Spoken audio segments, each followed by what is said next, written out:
अस्सलाम वालेकुम everybody, this is Abdul Qadir Baloch. कैसे हैं आप सब? ठीक हैं। उम्मीद है कि आप सब अल्लाह के फजल करम से खैरियत से होंगे। टीचिंग लाइसेंस टेस्ट की प्रिपरेशन के हवाले से आज हम एक और इम्पोर्टेंट टॉपिक पे डिस्कस करने जा रहे हैं, जिसका नाम है गार्डनर्स मल्टीपल इंटेलिजेंस थ्योरी। जितने भी बंदे एजुकेशन से रिलेटेड है उनको पता है कि MI थ्योरी क्या है, मल्टीपल इंटेलिजेंस थ्योरी क्या होती है। अब स्टार्ट करते हैं इस थ्योरी को। सबसे पहले ये बात पता होनी चाहिए कि भाई मल्टीपल इंटेलिजेंस थ्योरी का फाउंडर कौन है। तो भाई हॉवर्ड गार्डनर जो है वो एक साइंटिस्ट था जिसने 1983 में इस थ्योरी को इसने पेश किया था। सही है। और ये कौन था? एक अमेरिकन साइकोलॉजिस्ट था जिसने ये कॉन्सेप्ट दिया किसका? मल्टीपल इंटेलिजेंस का। ठीक है, यानी एक इंटेलिजेंस नहीं है, बहुत ज़्यादा इंटेलिजेंस होती हैं। इसने ये मल्टीपल इंटेलिजेंस जो है वो थ्योरी दी थी अपनी एक मशहूर किताब में, जिसका नाम था frames of mind. Frames of mind book का नाम है, जिसके अंदर मल्टीपल इंटेलिजेंस थ्योरी दी गई। किसने दी? हॉवर्ड गार्डनर ने, जिसे हम कहते हैं गार्डनर्स मल्टीपल इंटेलिजेंस थ्योरी।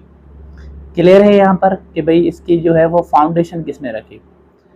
अच्छा, इस थ्योरी से पहले जो है वो जहानत जो थी, इंटेलिजेंस जो थी, वो मेजर की जाती थी किसके थ्रू?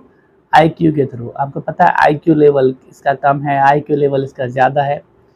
तो पहले जो इंटेलिजेंस को मेजर किया जाता था वो किया जाता था किसकी बुनियाद पर? आईक्यू की बुनियाद पर, आईक्यू टेस्ट की बुनियाद पर। सही है। और वो आईक्यू जो टेस्ट है वो ज़्यादातर फोकस करता है किस पर? मैथ्स और लैंग्वेज पे ज़्यादा फोकस करता है। मैथ और लैंग्वेज से जो है ना वो बच्चे की इंटेलिजेंस का पता चलता था। ठीक है। इस थ्योरी ने इग्नोर किया किसको? जो दूसरी ह्यूमन की एबिलिटीज होती है, ये दूसरी जो इंटेलिजेंस होती है उनको इग्नोर किया। ठीक है, यानी इसमें सिर्फ मैथ्स और लैंग्वेज की ज्यादा बात आ रही थी आईक्यू में, लेकिन इसमें आईक्यू जब टेस्ट लिया जाता था तो उसमें जो है ना वो दूसरी जो इंटेलिजेंस है उसको चेक नहीं किया जाता था। ठीक है, जो इंसान की दूसरी एबिलिटीज है उनको चेक नहीं किया जाता था। अच्छा, इंटेलिजेंस जो है ना वो हमारे पास एक सिंगल एबिलिटी नहीं है। इंटेलिजेंस हमारे पास सिंगल एबिलिटी नहीं है। ठीक है, और हर बंदे के पास जो है ना वो मुख्तलिफ किस्म की इंटेलिजेंस होती है। हर पर्सन के पास डिफरेंट काइंड की इंटेलिजेंस होती है और वो मुख्तलिफ तरीकों से सीखता है। यानी ये थ्योरी ये कहती है कि हर बंदे के पास मुख्तलिफ किस्म की इंटेलिजेंस है और वो मुख्तलिफ तरीकों से सीखता है। इंटेलिजेंस जो है ना वो लिमिटेड नहीं है कि भाई वो ज्यादा मार्क्स ले लिए तो वो बच्चा ज्यादा इंटेलिजेंस है या वो बंदा ज्यादा इंटेलिजेंस है। ठीक है, ऐसा नहीं है। म्यूजिशियन जो होते हैं या आर्टिस्ट जो होते हैं या टीचर्स होते हैं उनके पास भी इंटेलिजेंस होती है। ठीक है, उनके पास भी वो भी इंटेलिजेंस हो सकते हैं, लेकिन मुख्तलिफ तरीकों से। हर किसी के तरीके अलग अलग है। अच्छा, इस थ्योरी में ये बताया गया है कि हर बंदे के पास, every person possess all type of intelligence, बंदे के पास हर किस्म की जहानत होती है और student learn in different way, और जो बंदा है या जो स्टूडेंट है वो मुख्तलिफ तरीकों से सीखता है। ये इस थ्योरी का मेन कॉन्सेप्ट है। तो भाई इस थ्योरी में ये कहना चाह रहा है कि जो आईक्यू टेस्ट जो लिया जाता था, ठीक है, जिसमें दूसरी जो इंटेलिजेंस है उसको इग्नोर किया गया था, लेकिन जो गार्डनर है उसने बताया कि इंसान के पास मुख्तलिफ इंटेलिजेंस होती हैं, लेकिन उनकी डिग्री अलग, मतलब कम ज़्यादा हो सकती है। किसी में कोई इंटेलिजेंस ज़्यादा है, किसी में कम है, लेकिन हर बंदे के पास इंटेलिजेंस, मुख्तलिफ किस्म की इंटेलिजेंस होती हैं, मुख्तलिफ एबिलिटीज़ होती हैं। ठीक है, सिर्फ एक एबिलिटी नहीं होती, बंदे के पास बहुत सारी जो है ना वो इंटेलिजेंस होती हैं। ठीक है, और हर कोई मुख्तलिफ तरीकों से सीखता है। और वो इंटेलिजेंस का मकसद ये नहीं है कि सिर्फ ज़्यादा मार्क्स ले रहा है। तो म्यूजिशियन, आर्टिस्ट वगैरह उनके पास भी इंटेलिजेंस है, लेकिन वो मुख्तलिफ तरीकों से जो है ना वो इसको इस्तेमाल करते हैं। ठीक है, हर बंदे के पास सारे किस्म की इंटेलिजेंस मौजूद होती है और हर बच्चा मुख्तलिफ तरीकों से सीखता है। यहाँ तक क्लियर? अब आगे जो है हम डिस्कस करते हैं कि भाई इंटेलिजेंस की कौन कौन सी हैं। भाई याद रखिएगा कि 8 इंटेलिजेंस हम यहाँ पर डिस्कस करेंगे। टोटल कितनी? 8। ठीक है, तो हमारे पास मुख्तलिफ इंटेलिजेंस होती है। सबसे पहले है लिंग्विस्टिक इंटेलिजेंस। लिंग्विस्टिक आप समझते हैं कि भाई जो इंग्लिश में हम पढ़ते हैं ना, इंग्लिश लिटरेचर और लिंग्विस्टिक। तो लिंग्विस्टिक इंटेलिजेंस क्या है? इसे हम शॉर्ट फॉर्म में, या इसको समझने के लिए, इस टर्म को समझने के लिए हम कह सकते हैं वर्ड स्मार्ट। ठीक है, यानी ability to use spoken and writing language efficiently या इफेक्टिवली, कि भाई इस इंटेलिजेंस का जो बंदा होता है वो अब लैंग्वेज को अच्छे तरीके से स्पोक कर सकता है और वो अच्छा लिख सकता है, अच्छा बोल सकता है, अच्छा पढ़ सकता है। ठीक है, वो अपनी लैंग्वेज को यानी वर्ड्स को अच्छा समझता है, सही तरीके से समझ पाता है, सही तरीके से बोल पाता है और उसको लिख पाता है। ये इंटेलिजेंस कहलाती है लिंग्विस्टिक इंटेलिजेंस। यहाँ तक क्लियर है?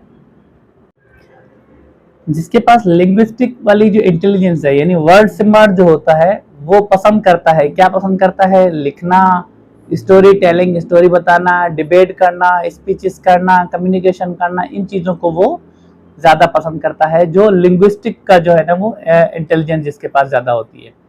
ठीक है, अच्छा वो लोग फिर आगे चलकर क्या बनते हैं? जिनको वर्ड स्मार्ट होते हैं, जिनके पास लिंग्विस्टिक इंटेलिजेंस होती है, वो राइटर बनते हैं आगे चलकर। वो चलकर आगे टीचर बनते हैं, लायर वकील बनते हैं और शायर बनते हैं। ठीक है, सेकंड थिंग हमारे पास जो है, सेकंड जो इंटेलिजेंस है वो हमारे पास कौन सी है? लॉजिकल और मैथमेटिकल इंटेलिजेंस। ठीक है, अब जो लॉजिकल और मैथमेटिकल इंटेलिजेंस नाम से ही पता चल रहा है, यानी ये मैथ के माहिर होते हैं, जिन्हें हम कहते हैं नंबर स्मार्ट। ठीक है, यानी ये जो बंदे होते हैं जिनके पास ये इंटेलिजेंस होती है, वो उनके पास एबिलिटी होती है कि थिंक लॉजिकली, वो चीजों को लॉजिकली सोचते हैं, प्रॉब्लम्स को सॉल्व करते हैं और वो नंबर्स के साथ जो है ना वो वर्क करते हैं। इनको नंबर्स के साथ खेलना, नंबर्स के साथ काम करना ये बड़ा इजी लगता है। जो बड़ी बड़ी मुश्किल प्रॉब्लम्स होती है मैथ की, उनको इजीली सॉल्व कर जाते हैं। कोई लॉजिक वाली बात हो तो उसको आराम से जो है ना वो उसका आंसर निकाल लेते हैं। सही है, नंबर्स का उनको जो है ना वो ज्यादा एक्सपर्ट होते हैं इस चीज के। और ये जो जिनके पास ये इंटेलिजेंस होती है वो क्या पसंद करते हैं? रीजनिंग पसंद करते हैं, जैसे कि लॉजिकल रीजनिंग होती है। ठीक है, लॉजिकल रीजनिंग है, एनालिटिकल रीजनिंग होती है, रीजनिंग वाली चीजें ये ज्यादा सॉल्व करते हैं, उनको ज्यादा पसंद आती है। कैलकुलेशन में इनका दिमाग तेज चलता है, ये एक्सपेरिमेंट्स करते हैं, पजल्स गेमें जो होती हैं उनको ये आराम से जो है ना वो सॉल्व कर जाते हैं। ठीक है, तो लॉजिकल या मैथमेटिकल इंटेलिजेंस के पास जो होते हैं, ये जो लोग होते हैं ये लॉजिकली सोचते हैं, मैथ की प्रॉब्लम्स को आराम से सॉल्व कर लेते हैं, नंबर्स की गेम को आराम से समझ जाते हैं। ठीक है, और ये लोग आगे चलकर क्या बनते हैं? साइंटिस्ट बनते हैं, ये लोग आगे चलकर इंजीनियर बनते हैं, अकाउंटेंट बनते हैं, कंप्यूटर प्रोग्रामर बनते हैं। ठीक है, थर्ड इंटेलिजेंस हमारे पास कौन सी है? विजुअल या स्पेटियल इंटेलिजेंस। ठीक है, विजुअल इंटेलिजेंस यानी पिक्चर स्मार्ट। नाम से पता चल रहा है पिक्चर स्मार्ट है, यानी किसी चीज को पिक्चर को देखकर ही अच्छा समझ जाते हैं। यानी ये कैसे सीखते हैं? इनके पास एबिलिटी क्या है? Ability to think in images, यानी ये इमेजेस को आराम से जो है ना वो समझ सक जाते हैं, पिक्चर्स को अच्छे तरीके से समझते हैं, मैप्स और डिजाइन्स वगैरह को के ऊपर सोचते हैं और उनको आराम से क्लियरली समझ में आ जाती हैं। सही है, अच्छा कुछ लोग जो है ना वो तस्वीरें देखकर, डिजाइन्स देखकर, मैप देखकर अच्छा सीख जाते हैं, तो ये वो वाली इंटेलिजेंस है। ठीक है, और इसमें जो लर्नर होते हैं या जो सीखने वाला स्टूडेंट हो या चाहे कोई टीचर हो, कोई भी हो, जो लर्नर होता है वो ड्राइंग को पसंद करता है ज्यादा, डिजाइनिंग को पसंद करता है, इमेजिन करना उसको ज्यादा पसंद करता है, ऑब्जर्वेशन को ज्यादा पसंद करता है। ठीक है, और इस तरह के लोग जिनके पास ये वाली इंटेलिजेंस है यानी जो पिक्चर स्मार्ट होते हैं, वो क्या बनते हैं आगे चलकर? वो आगे चलकर आर्किटेक्ट बनते हैं, वो लोग आगे चलकर नक्शे वगैरह बनाते हैं, ये समझ रहे हैं, आर्टिस्ट बनते हैं, ग्राफिक डिजाइनर बनते हैं और फोटोग्राफर बनते हैं। जो पिक्चर्स को देखकर समझते हैं, डिजाइन्स को समझते हैं, वो ये बन सकते हैं। ठीक है, देन हमारे पास है बॉडीली या काइनेस्थेटिक इंटेलिजेंस। ठीक है, अब जो बॉडीली या काइनेस्थेटिक इंटेलिजेंस कौन सी है? बॉडीली या काइनेस्थेटिक इंटेलिजेंस वो है जिसमें इनके पास एबिलिटी होती है कि वो अपनी बॉडी को स्किल्स के साथ जो है ना वो यूज करते हैं। यानी वो जो उनका जो सीखना होता है वो अपनी बॉडी को इस्तेमाल करते हुए सीखते हैं। बॉडी को इस तरीके से इस्तेमाल करेंगे कि उनकी लर्निंग ज्यादा होती है, प्रॉब्लम को आराम से सॉल्व कर लेते हैं। ठीक है, इसमें जो लर्नर होते हैं वो लाइक करते हैं किसको? स्पोर्ट्स को, गेम्स वगैरह के ज्यादा एक्सपर्ट होते हैं, ये डांस के एक्सपर्ट होते हैं, ड्रामा वगैरह में एक्टिंग वगैरह करना, कोई प्रैक्टिकली कोई चीज करनी हो उसमें ज्यादा जो है ना वो हमारे पास ये लाइक करते हैं इन चीजों को, ड्रामे को, प्रैक्टिकल वर्क को, स्पोर्ट्स को, डांस को, इन चीजों को ज्यादा पसंद करते हैं। ये लोग आगे चलकर क्या बनते हैं? एथलीट्स बनते हैं, जो स्पोर्ट्समैन वगैरह होते हैं। और डांसर बनते हैं, यही लोग आगे चलकर एक्टर बनते हैं, यही लोग आगे चलकर क्राफ्टमैन बनते हैं, यही लोग आगे चलकर सर्जन बनते हैं। जिनके पास कौन सी मूवमेंट जो है वो इंटेलिजेंस है, बॉडी स्मार्ट, यानी ये वो जहानत है जो बॉडी को इस्तेमाल करते हुए ये सीखते हैं। ठीक है, तो मेरे ख्याल से ये 3 आपको यहाँ तक समझ में आ गई। 4 कि भाई एक लॉजिक से पहले मैंने पढ़ा था लिंग्विस्टिक इंटेलिजेंस यानी वर्ड स्मार्ट, ये हमारे पास लॉजिकल इंटेलिजेंस यानी नंबर स्मार्ट, और विजुअल स्पेटियल इंटेलिजेंस यानी पिक्चर स्मार्ट, और बॉडीली काइनेस्थेटिक इंटेलिजेंस यानी बॉडी स्मार्ट।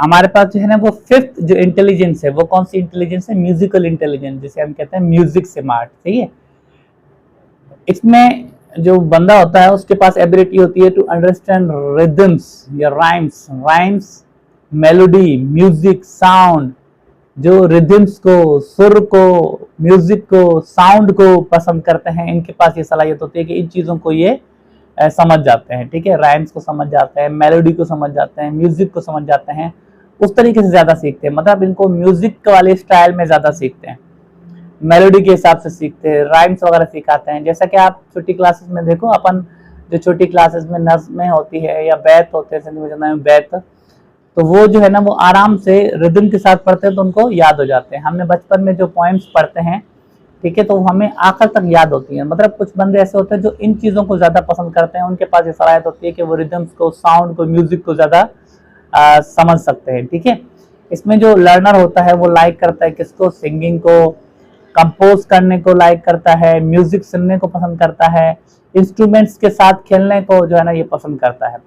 यही लोग चलकर आगे क्या बनते हैं, यही लोग आगे चलकर सिंगर बनते हैं, यही लोग आगे चलकर म्यूजिशियन बनते हैं, यही लोग चलकर आगे कंपोजर्स बनते हैं, म्यूजिकल गेम्स वगैरह खेलते हैं, और राइम्स के साथ जो है ना वो ये खेलते हैं। यहाँ तक क्लियर है।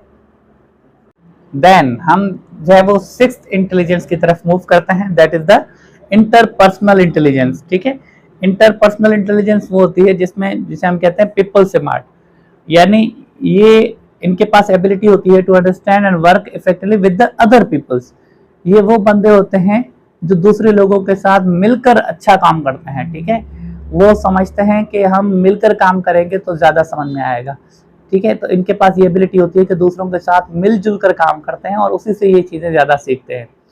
ठीक है, और ये लाइक करते हैं, टीम वर्क को ज्यादा पसंद करते हैं, क्योंकि टीम में ज्यादा बंदे होते हैं, वहां पर ये काम करते हैं, ज्यादा सीखते हैं। कम्युनिकेशन को ये पसंद करते हैं, ज्यादा कम्युनिकेशन होगी लोगों से तो ज्यादा सीखेंगे। लीडरशिप स्किल्स इनके पास होती हैं, यानी ये जो लीड करना, आपको पता है लीड किसको किया जाता है, बहुत सारे बंदे उनको लीड करना, तो लीडरशिप वाली जो है वो क्वालिटीज इनके पास आती हैं। ठीक है, और यही लोग आगे चलकर क्या बनते हैं, यही लोग टीचर बनते हैं, यही लोग काउंसलर बनते हैं। ठीक है, काउंसलर बनते हैं, किसी की काउंसलिंग करना हो तो ये अच्छे तरीके से कर सकते हैं। यही लोग लीडर बनते हैं, जो हमारे पॉलिटिशियन वगैरह हैं, ये क्या हैं, पीपल स्मार्ट लोग होते हैं। ठीक है, और यही लोग मैनेजर्स बनते हैं, जो पूरी टीम को मैनेज करते हैं। यही लोग सोशल वर्कर बनते हैं। ठीक है, जो दूसरों के काम आते हैं। लास्ट वन हमारे पास, सॉरी सेकंड लास्ट हमारे पास कौन सी है, इंटरपर्सनल इंटेलिजेंस। इंटरपर्सनल इंटेलिजेंस कौन सी होती है, जिसे हम कहते हैं सेल्फ स्मार्ट। ठीक है, ये इनके पास एबिलिटी होती है कि अपने आप को खुद ही समझते हैं, मतलब अपने इमोशंस को खुद ही समझते हैं, अपनी स्ट्रेंथ, मेरी कहाँ खामियां हैं, कहाँ जो है वो अच्छाइयां हैं, कौन सी चीज में मैं मजबूत हूँ, कौन सी चीज में मैं वीक हूँ, इनको ये अच्छे तरीके से समझते हैं। अपनी वीकनेस को ये समझते हैं, अपने टारगेट्स खुद ही बनाते हैं और उन पर खुद ही काम करते हैं अकेले। ठीक है, ये सेल्फ स्मार्ट होता है। यानी देखो इंटरपर्सनल में क्या है, ये लोगों के साथ मिलकर काम करते हैं। देन हमारे पास जो इंट्रापर्सनल है, इंट्रापर्सनल जो है ना वो अपनी खामियों को, अपनी खूबियों को खुद पहचानते हैं, अपने फैसले खुद लेते हैं, अकेले में काम करना पसंद करते हैं। अपनी जो स्ट्रेंथ है इनको खुद पता होती है कि मैं कहाँ पर मजबूत हूँ और कहाँ पर वीक हूँ। अपने टारगेट खुद ही सिलेक्ट करते हैं और अपने टारगेट्स पर खुद ही जो है ना वो काम करते हैं, किसी और के साथ नहीं, अकेले में ये काम करते हैं। तो ये कहलाते हैं हमारे पास इंटरपर्सनल, और इनकी इंटेलिजेंस क्या कहलाती है, इंटरपर्सनल इंटेलिजेंस, जिसे हम कहते हैं सेल्फ स्मार्ट। खुद के जज्बात को, खुद के इमोशंस को ये बेहतरीन तरीके से समझते हैं। अच्छा, इसमें जो लर्नर होता है या स्टूडेंट जो होता है वो ज्यादा पसंद करता है किस चीज को, सोचने को ज्यादा पसंद करता है, सेल्फ रिफ्लेक्शन को ज्यादा पसंद करता है, यानी अपने आप को रिफ्लेक्ट करता है, अपने आप को बताता है कि भाई मैं कहाँ पर सही हूँ, कहाँ पर गलत हूँ, कैसे मुझे अपने आप को बेहतर करना है, पहले मैं कैसा था अब मैं कैसा हूँ। ये अपने आप को रिफ्लेक्ट करता है, खुद का जायजा खुद लेते हैं और अपने खुद आजादाना तौर पर सीखते हैं, अकेले में सीखते हैं। और यही लोग आगे चलकर फिलोसोफर बनते हैं, यही लोग आगे चलकर राइटर बनते हैं, यही लोग जो है आगे चलकर साइकोलॉजिस्ट बनते हैं, और यही लोग आगे चलकर रिसर्चर बनते हैं जो रिसर्च वगैरह करते हैं। तो आई थिंक ये जो 7 वाली इंटेलिजेंस है, यानी इंटरपर्सनल इंटेलिजेंस, जिसे हम कहते हैं सेल्फ स्मार्ट, ये आपको अच्छे तरीके से समझ में आ गई होगी। अब मूव करते हैं हम लास्ट इंटेलिजेंस की तरफ। जो इंटेलिजेंस है, मल्टीपल इंटेलिजेंस थ्योरी की जो लास्ट इंटेलिजेंस है, ठीक है, वो है नेचुरलिस्टिक इंटेलिजेंस। ठीक है, नेचुरलिस्टिक मतलब नेचर की बात कर रहे हैं, ठीक है, कुदरत की बात करते हैं। ठीक है, नेचुरलिस्टिक इंटेलिजेंस यानी नेचर से स्मार्ट। इनमें इन लोगों में एबिलिटी होती है कि वो नेचर को अच्छे तरीके से अंडरस्टैंड करते हैं, यानी जो माहौल है, ठीक है, जो कुदरत है, उसको अच्छे तरीके से समझते हैं, प्लांट्स को, एनिमल्स को अच्छे तरीके से समझते हैं, अपने एनवायरनमेंट को अच्छे तरीके से समझते हैं। ठीक है, ये लोग जो है ना वो पसंद करते हैं किस चीज को, गार्डनिंग को। ठीक है, पौधे वगैरह लगाते हैं, मुख्तलिफ किस्म के पार्क वगैरह लगाते हैं, उनकी उगना देखते हैं, उनके प्लांट्स को देखते हैं, फ्लावर्स को देखते हैं, उनको ज्यादा ऑब्जर्व करते हैं, ये नेचर को ऑब्जर्व करते हैं, हर चीज को मतलब नेचर में जितनी भी चीजें आती हैं उनको ये सही तरीके से, अच्छे तरीके से ऑब्जर्व करते हैं और उनका ख्याल करते हैं। जानदारों को पालते हैं, उनका ख्याल करते हैं, उनका एहसास करते हैं, यानी नेचर से बड़ा प्यार करते हैं ये लोग। ठीक है, जैसे कि हमारे जो मौसम है, बहार है, खिजा है, इन मौसमों को अच्छे तरीके से देखते हैं, पौधों का उगना, प्लांट्स का जो मतलब ग्रो करना देख ले, उनके फ्लावर्स, उनके कलर, उनकी स्मेल। ठीक है, ये सब चीजें ये नोट करते हैं अच्छे तरीके से, उनको ऑब्जर्व करते हैं। लिविंग एनिमल्स जो होते हैं उनका बढ़ना, उनका नेचर, वो सब अच्छे तरीके से इनको समझते हैं। अच्छा, यही लोग आगे चलकर हमारे जो नेचुरलिस्टिक होते हैं वो आगे चलकर फार्मर बनते हैं, यही लोग आगे चलकर जूलॉजिस्ट बनते हैं जो एनिमल्स से प्यार करते हैं, यही लोग बॉटनिस्ट बनते हैं जो प्लांट्स की स्टडी करते हैं, प्लांट्स को अच्छे तरीके से समझते हैं, और ये इन्वायरमेंटलिस्ट बनते हैं जो इन्वायरमेंट के ऊपर काम करते हैं, माहौलियाती तब्दीलियों पर काम करते हैं। तो ये लोग जो है ना वो आगे चलकर इन्वायरमेंटलिस्ट बनते हैं, और इसके अलावा जूलॉजिस्ट बनते हैं। तो ये थी मल्टीपल इंटेलिजेंस थ्योरी। ये जो थ्योरी है आपको पता है किसने दी थी, गार्डनर ने दी थी, और उसने बताया कि भाई सिर्फ आईक्यू जो है, आईक्यू टेस्ट ही जो है ना वो सिर्फ मैथ और लैंग्वेज को जो है ना वो नापने का एक टेस्ट है, लेकिन इसने जो है ना वो इस आईक्यू जो टेस्ट होता है ये इग्नोर करता है किसको, जो मुख्तलिफ इंटेलिजेंस जो ह्यूमन के अंदर नेचुरली पाई जाती है उनको इग्नोर करता है। लेकिन मल्टीपल इंटेलिजेंस थ्योरी इन सारी चीजों को क्लियर करती है और ये बताती है कि बंदे के पास मुख्तलिफ इंटेलिजेंस होती हैं, जो मैंने बताई 8 इंटेलिजेंस होती हैं, गार्डनर ने बताई थी। ठीक है, और हर बंदा मुख्तलिफ तरीकों से सीखता है। कोई मैथ की चीजें आराम से सीख जाता है, कोई तस्वीरें देखकर अच्छे तरीके से सीखता है, कोई जो है ना वो इसके अलावा ग्राफिक्स वगैरह देखकर अच्छे तरीके से सीखता है, कोई साउंड से अच्छा सीखता है।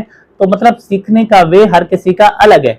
तो यहाँ पर इस थ्योरी के देने का मकसद क्या है, इस थ्योरी के देने का मकसद ये है कि हम अपनी क्लास में स्टूडेंट्स को इस तरीके से लेकर चले कि वहां पर सारी इंटेलिजेंस जो है ना वो ग्रो हो। हमें नहीं पता कि हमारी क्लास में जितने भी बच्चे बैठे हुए हैं वो किस चीज में ज्यादा इंटेलिजेंट है, ठीक है, कौन से उनके पास कौन सी इंटेलिजेंस ज्यादा है। तो हमें चाहिए कि हम सारी इंटेलिजेंस पे काम करें ताकि आगे चलकर वही बच्चा उसी फील्ड में जाए जिसमें उसका उसकी इंटेलिजेंस है और जिसमें उसका इंटरेस्ट है। उम्मीद है कि आज का टॉपिक आपको समझ में आया होगा। अगर आपको वीडियो पसंद आई है तो लाजमी तौर पर सब्सक्राइब करें, शेयर करें और लाइक करें। ठीक है, अपने कमेंट्स ज़रूर दिया करें, कहीं पर अगर कोई कमी कोताही तो नज़र आती है आप लाजमी तौर पर मेंशन किया करें। ठीक है, तब तक के लिए अल्लाह हाफिज़, दुआ में याद।